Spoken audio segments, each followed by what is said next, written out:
What a terrific set of presentations and really robust set of questions and discussions, um, which I think portends well, for our panel. It's really an opportunity to continue the discussion within the broader group. There's a lot of pressure to put on the panel to answer some pretty big questions that we have about KGML. So of course, we want to expand this discussion into the audience. Get not only your questions from the audience, but your perspectives from the audience. First of all, I'd like to thank the panelists ahead of time. Yan Nu, Jennifer Dye, Chris Duffy, and Wang for participating. And we gave the panelists a few discussions or a few questions ahead of time that all kind of speak to this general notion of how are we going to navigate this landscape of KGML. And the presentations this morning, I think, showed us that this landscape is broad and it's changing pretty rapidly. But there are tremendous opportunities, not only to collaborate within our traditional academic spheres, but well beyond in places like the agencies who are doing some really great work in this space. I think we're fortunate as a group here to have lived through the period well before KGML and through the advent of KGML and now beyond. So we've got some really nice perspectives, I think, to the questions and the discussion that'll help us understand how is the science evolving at the same time as KGML is evolving, because those two things really do go hand in hand. So I've asked the panelists as a way of introduction to address an initial question. So to introduce yourselves and also to give a few thoughts about how one might get begin in KGML, or from your own personal perspective, how did you get started in KGML, and any additional thoughts to follow on that. And then we'll open it up to questions for the audience and follow-up questions that may develop from that. So I think if Chris, if you're okay to start, and then just hand the mic over. This work? Yeah. Okay, so thinking about this question of how to get started, I thought that Anush Karpatny made a really good case for how scientists would get the ball rolling through the different ways to looking at knowledge and learning and that sort of thing. So I thought maybe I'd take a different tack to think about how does KGML fit into sort of theories of knowledge discovery that teachers have, and how do teachers already do things along these same lines. And so so they already have curriculum that does things like this. And so one of the theories, let's say, that they use is something called guided decision making, or guided discovery. And the idea of that is sort of a loop that they put the students in. The first step is sort of have the teacher raise, nobody knows what the problem really is, but they know the issue often. The Great Salt Lake is drying up, or there's potential for forest fire in this area, or some natural phenomena. So the next thing, the guided inquiry then becomes, well, have the students or the teacher raise those kind of critical questions. And then on the conceptual side of the loop, they might then create a word list that relates to that. And so, or a phrase list, and have the students contribute at that point. And then perhaps put that into, they would do that by search of some kind, right? And then have that put into a graphic form on a map on the computer that might show the students then try to sort out the relationships, and then they come to some sort of hypothesis that they might write down as a test, and then or they might begin to have an initial identification of the problem. So here's where one part of the KGML can come in, is to have a tool ready for the teacher to build on what the students have put together in the hypothesis to test it. and then automate the process of building data and graphs. This is a very simple idea, but it gets at the problem. Well, let me finish it up there. The loop is to build the data and graphs output from their hypothesis and make tentative conclusions, and then perhaps repeat the process a few times to see how new questions or phrasings or new nuances of the question can be handled. So, it seems like that we need to have KGML help to address believability, and you have to my way of thinking, at least for the school age students and for teachers as well, have a way to integrate it into their domain, their curriculum. Thank you, Chris. And just by introduction, my name is Yan Liu. I'm professor in computer science department at University of Southern California. They usually say, "Oh, what is your research interest?" I said, machine learning for time series and spatial temporal data, interpretable machine learning, and also physics-informed machine learning. So I think it's basically bases everything aligned with the theme of the workshop. I think that Chris gets a really nice start because that's really what my PhD advisor was working on. He started as a traditional AI expert, building expert systems actually. And but by the time I started my PhD in early 2000, he never taught me anything about what he did in his previous generation. So all I was exposed, I think, as a student and later as a researcher, was really the data-driven approaches. And I also spent several years in IBM research, and Chid was my senior manager at the time.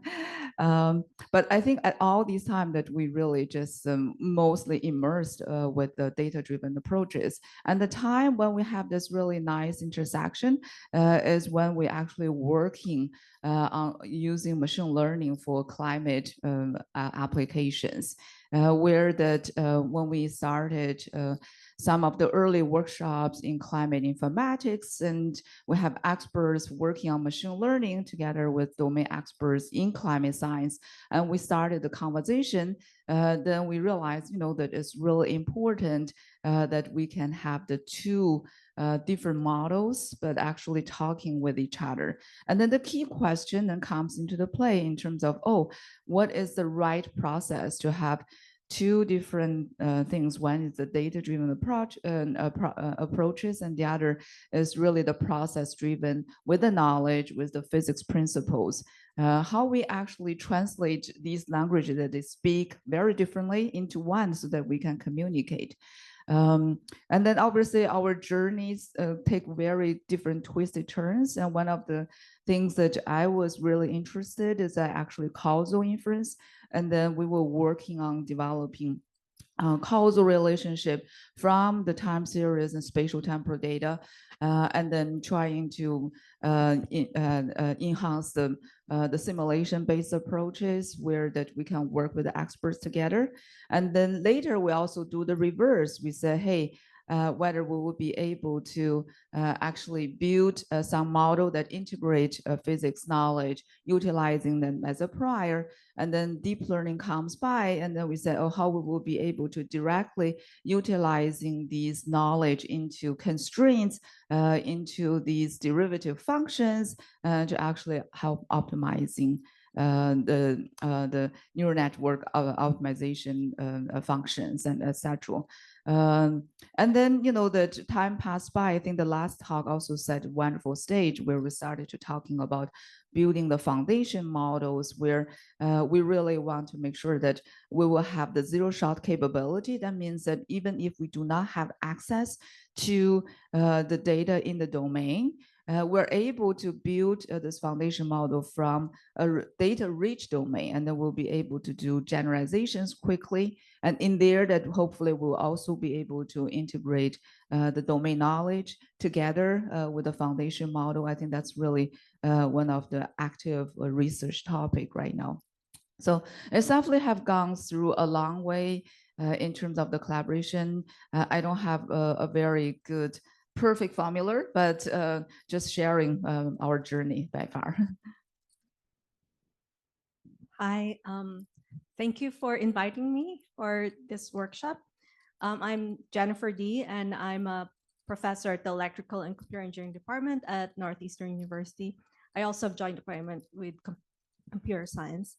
So also like Yan, I'm going to give an introduction first about a little bit about my background. So my main area of research is machine learning. I do foundations in machine learning, but as you know, machine learning can be applied to anything. On my end, I'm very interested in how, as a machine learning person, I can help society in general. And with that, I'm attracted to a lot of collaboration. So in my earlier career, I've started with working on applications of machine learning in health.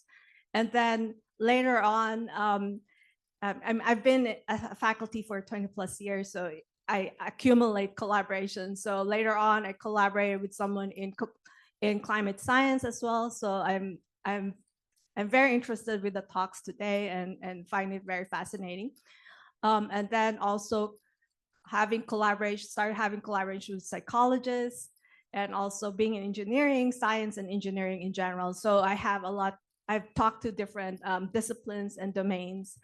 And the nice thing with working in multidisciplinary research is that for me, I get to make an impact into the domain, and then at the same time, it challenges the state of the art in machine learning. So you get to do both. You get to have an impact in both areas. As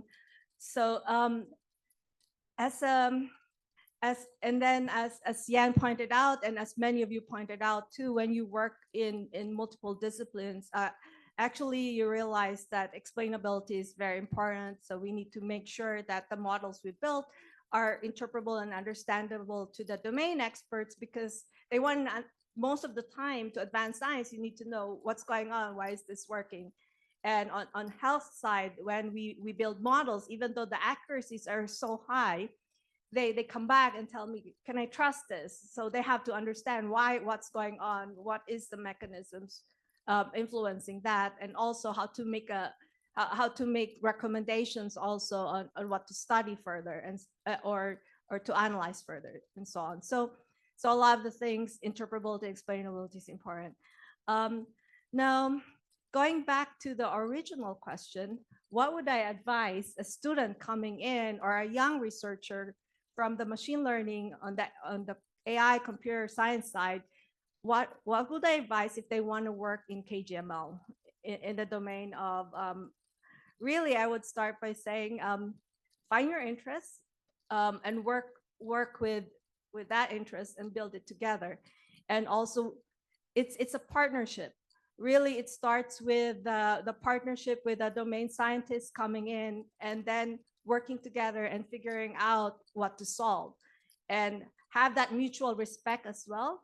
Understand their field. You have to take time to build this real collaborations, and everyone here who's been in this have struggled with it, right? There's always, like, the first step is first the interest. The next is understanding a common language, figuring out what are they saying, what does it mean to what is mean to have a model, a process system, what is important in that domain. So you have to understand it, and then at the same time, the domain scientist too has to figure out what a machine learning needs as well. And as a machine learning person, you have to explain also the models and what are the limitations of that models. What can you do? What can you not do? So you have all these conversations, and it takes a while to get there. But I would say to the young researcher, at the end, it is fruitful.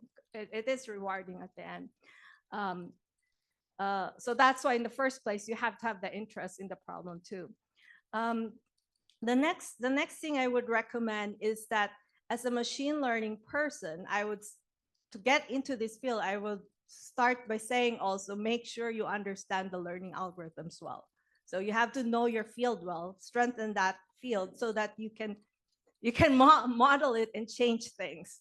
And then on the domain scientist, try to explain as much as you can about the model so that the the ML person will know how to incorporate it and figure out the strength of that model to ground the ML systems that one builds. And I think all of you have experienced many of that.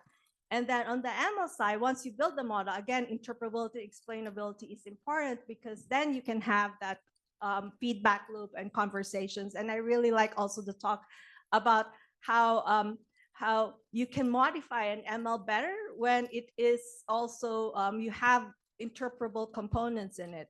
So models where you have the domain science can be incorporated in it because then the domain scientists know what to do and where to figure out. And again, it's really a partnership and building it.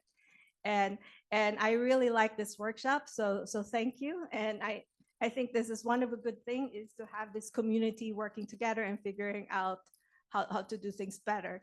And then for those really very specific in looking at how to do physics guided ML right now, I would say read Anuj tutorial as a starting point to figure it out. And maybe in general for people is to look at the literature on people who have done that before you to then figure out where you can contribute and advance the field.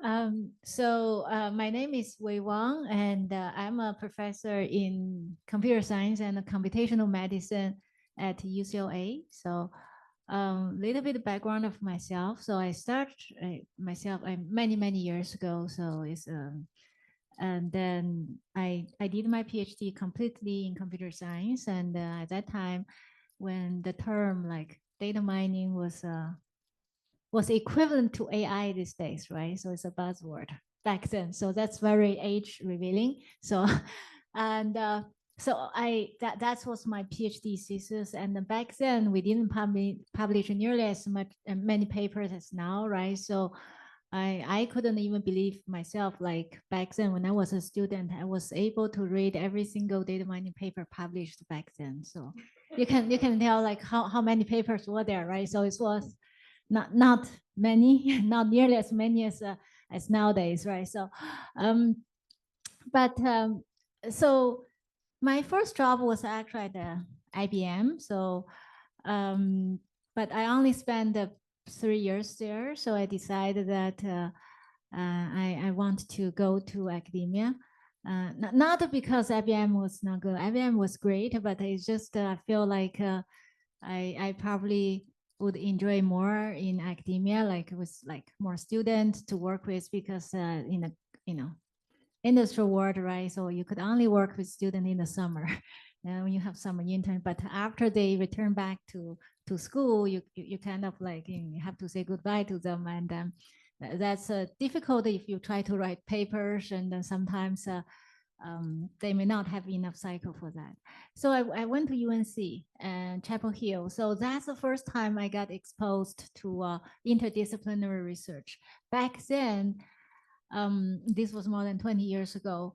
It was very new. It was very new, right? So the norm was like everybody worked within their discipline, and then but people start to recognize and brace the importance of interdisciplinary research. So I was presented the option of like having a faculty position in computer science 100% versus 50% in computer science, 50% in Carolina Center for Genome Science. So I chose the latter one, right? So out of a practical reason, which it was like I could just do half of my teaching load. So I get 50% teaching relief. I thought that was a nice thing. And back then I was young. I didn't think much more than that, right? I thought that was a great deal for me. So I did. And then I get to know those people. And then my first project is to work with some much more senior researcher in pharmacology. So we study protein structure, a completely new field to me, right? So I learned quite a bit. And then I found that that's a very interesting area. And then back then, everybody was just studying protein sequence as a sequence, right? So I was among the first few to start to use a graph as a representation of protein structure to try to model like the binding site, the properties, and so the result was amazing, and sometimes even sounds like too good to be true, but that was true. So that's actually very encouraging. And then from that point on, I started to work with people in genomics, genetics, and doing maybe other scientific field, and even biostatistics. And then 10 years later, I moved to a UCLA, and then I started to work with people more like in healthcare, clinical setting, and as well as like chemistry, material science, social science, and law school. And so it's much more broader now, right? So if I look back the past 20 some years, I feel like, I mean, this is a very rewarding process, right? So my advice to everyone is like, never be afraid of going to a zone that is, you feel maybe initially uncomfortable because you don't know enough about the other discipline. I mean, it's a learning curve, but it's also very rewarding. And so, in terms of knowledge guided machine learning, I feel like that's not an option in AI for science field, right? It's a necessity because we should already go beyond just build a one-off model, completely data-driven, right? Because if you think about human history, how we learn knowledge, build upon existing knowledge, right? That's how we could be better, make progress, right? Doing something completely like data-driven, it's just like we learn something always from scratch. Then you can see how far you could go, right? Every time you put yourself in a position, I am learning things from scratch with the data at hand, right? So in order to leverage existing knowledge, to leverage something already been built, you have to be able to have the capability of injecting, leveraging, integrating knowledge that has already been learned, right? And in the scientific, many of the scientific field, this is critical. So my current experience, because I do both like chemistry and material design, this is definitely critical because if you just do completely data-driven, and then, for example, the material, the structure you generate probably violate one or more of those physics law. If you just do completely data-driven, because data is not 100% accurate, right? Whatever you learn, just even if a little bit off, but that tiny bit of imprecision or error you have, right, then or variance you have, may just violate one of these physics laws, and then that are critical. So I think that actually in the scientific field, I would say that this is the way to go, and then I think people need to do more of it to start to think that this is just should be the standard practice rather than an option you choose to do on a good day, right? And then, and yes, another lesson experience I learned I want to share is that if you look at data that collect the real data, right, collected from the real setting, rarely they're as good, as clean as you wish, right? They're very messy most of the time, and a lot of missing. Well, you can see missing, and sometimes it's like it's not possible for not missing that. It's just because, for example, even in we model one project, we model chemical reaction, right? So it's just impossible to observe what exactly happening during the reaction. There's no way to capture that. All we know is that the energy doesn't stay flat. It goes up, and then when the reaction finishes, come down, right? So if you don't have that knowledge built in, and I mean, completely data-driven because the observation here and here, and then you would naturally think, okay, that it will be like this, right? But you would not doing this way, right? So, but then you can see whatever the conclusion you draw would not be correct, right? That's one example. Thank you. Yeah. Well, thank you for those introductions and insights.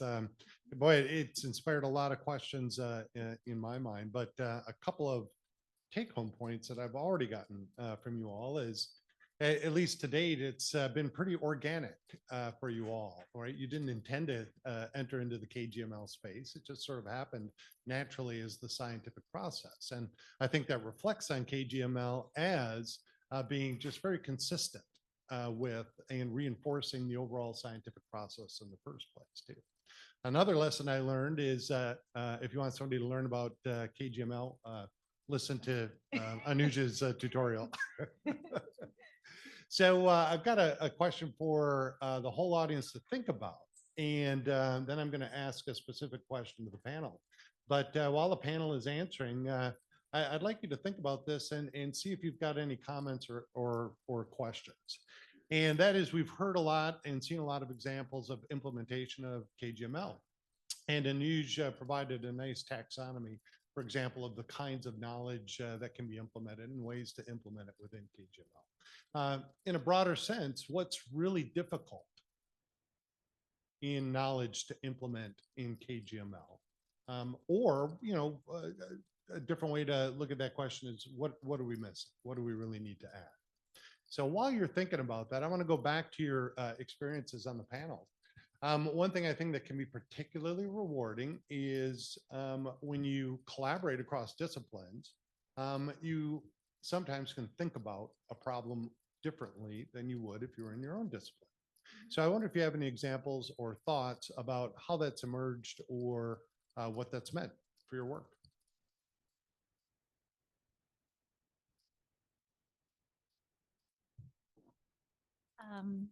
Maybe I can share some of my past examples. So when I started to do, I mean, my first interdisciplinary project was in the field, general field of bioinformatics, right? So I work with people in other like biostatistics, genetics and pharmacologists. The first thing I think it's when I talk to them, what I learned from them is the interpretability is super important, right? So that is something in early days when we do either data mining, machine learning, we often not put it. Did not put it in at a very high priority, right? So we saw that, well, if we show the accuracy is good enough, then we're happy with this black box we created. But for them, that's not actionable, right? So they cannot say that, oh, I'm going to do this because you told me so, or your black box told me so, right? So so they need that really the explainable thing, so that which means they needed a white box and for one reason, it's not like human trust, right? They trust me, but for example, I might work with clinician a lot. They said that whatever the new ways we think we could better treat patient need FDA approval. How does FDA approve things, right? You have to demonstrate, right, why this is a better approach. You can't say that my AI model told me, look at the number. They don't look at that, right? They need the why part, right? So it's very important. So we'll never get through the FDA approval if we don't make it interpretable.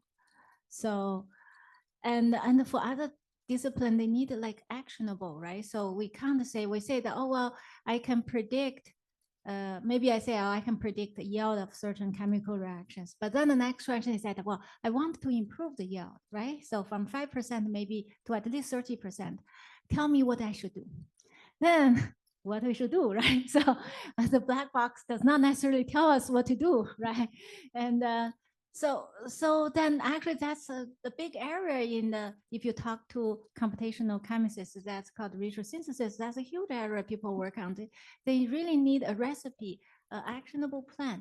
So that is something that I learned that's super important. And nowadays, more and more people in machine learning, recognize the important, right? So then start to think, okay, can we, when we develop machine learning model, can we make it interpretable? Can we, that's our responsible. Sometimes there's many different terms have that flavor or trustworthy. Can we do this and that? But I think originally I would like to think this really inspired by all those, domain scientists. Terrific. Yeah. Yeah. Other thoughts? And by the way, we've got about 5 minutes left. So, yeah. I was gonna say about the same thing too. So basically, yeah. So similarly, working with doctors, one of our tasks was to do subtyping, and it's a discovery process. And then once you find the solution, we thought, well, the performance is great, but I realized that really before you move on to the next step, the translational side, it takes a while because they're actually more careful, because it's going to change how to make diagnosis, change the things that doctors are going to recommend to patients. So they're more careful. So similar to what Wei said, that really the algorithms needs to be trustworthy, and more thorough deliberation of the results as well, and further experimentation is needed to move it forward. Some of the things that working with real world problems that inspires developments in machine learning on my side was then again to push through like better models that are interpretable and explainable. Other things that I also realized that sometimes, when you collect data, the ground truth isn't really like what we think it is, that it's always true. And when doctors are the one labeling things, sometimes they're uncertain about their labels. So it allows also our team to try to develop models where how do you model things when the labels are uncertain. So things like that, you then come up with novelties because of the challenges in the collaboration that you work with. Similarly on climate, some of the things that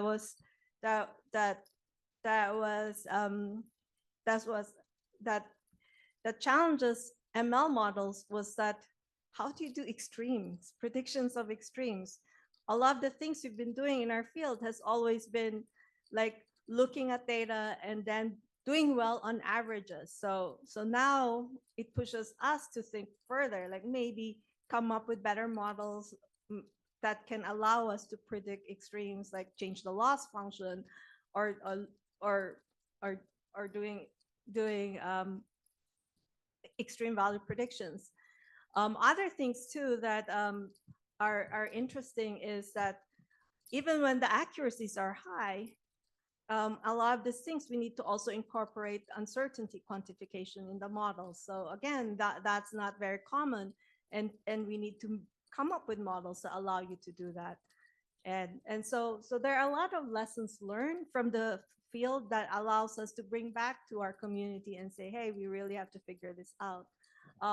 And of course, another important thing is KGML. We've heard that we have to learn how to incorporate knowledge that the science has built through the years. And similarly to the doctors, through a lot of experience, they want to be able to incorporate the rules that they've built through that. How do we leverage that to then update ML models? That's not straightforward. That's not easy. It depends. And also you have to be clever about model representations, learning representations that allow them to merge together well. And I think that is a very wonderful field. And I think all of us are working on it. And there are many ways to do it. So I look forward to the advancement that this community put together with that. Great. Chris, Jan, either of you? Okay, so how many minutes do we have? 0 or negative? I'll keep it short. Yeah, I think that there are a lot of lessons learned, but one of the key things I find is that it's really we have cultural differences, and also the fundamentals are different. Because as computer scientists, that we're developing tools and we're developing software, developing algorithms. And then, scientists are really interested in scientific discovery. A lot of time, what I found is that what excites me may not necessarily excite the domain experts as much. And then, after all these lessons learned is that we find a common ground. And then trying to, align our interests together to really solve the fundamental problem that I will be interested and also the domain scientists will be interested. And then the second lessons learned is that, that we publish all these papers and we also report to funding agency, we made great progress. But I have to acknowledge that the research outcome, all the things that I developed over the years, there's really limited number of times that it really turns into action items for the domain experts to actually use and they find useful and, that making scientific breakthroughs. I gave one example yesterday about, the CyberSeas project where I basically working with the civil engineer scientists, and then we were trying to do causal analysis for urban heat island, and then they translating them into actionable policies and return back to the office of Los Angeles mayor's office. That's the example I find that is really that, oh, what I did is really translated into something actual. Most of the time, as I mentioned, that I just show the results. Oh, the doctor's looking at it, okay, good, thank you. Or that they were like, hey, what you're doing totally doesn't make sense. Can you look at some other things? So I think from that perspective, that when we try to work with the domain experts, how we actually can translate what we're doing into action items is really important. Interpretable machine learning, trustworthy, and also knowledge guided machine learning. And all these are important steps towards the actual action items that that can be utilized. So yeah, I guess the journey goes on. I'll share you more later. Okay, Chris, in the 1 minute Quick. that we have left, you Yeah. get to kind of wrap it up. Yeah, I just wanted to say, follow up a little bit on that. I think there's another step beyond the explainability, and that's between scientists and the domain. Yeah. And that's going to be making it believable for the public. And so we have, experts are under the gun now. And so we really, and AI is right at the top of the list, the darts being thrown, let's put it that way. So I think it's going to be very important for us to take that by the horns and try to find ways. And I spoke about the getting it down to the younger people who certainly are amenable to this kind of thing right off the bat. And so we need to have some infrastructure in KGML that gets it down to their level. Thank you. Well, all remaining questions will have to be answered over lunch amongst you all. Thank you again to the panel for a terrific discussion.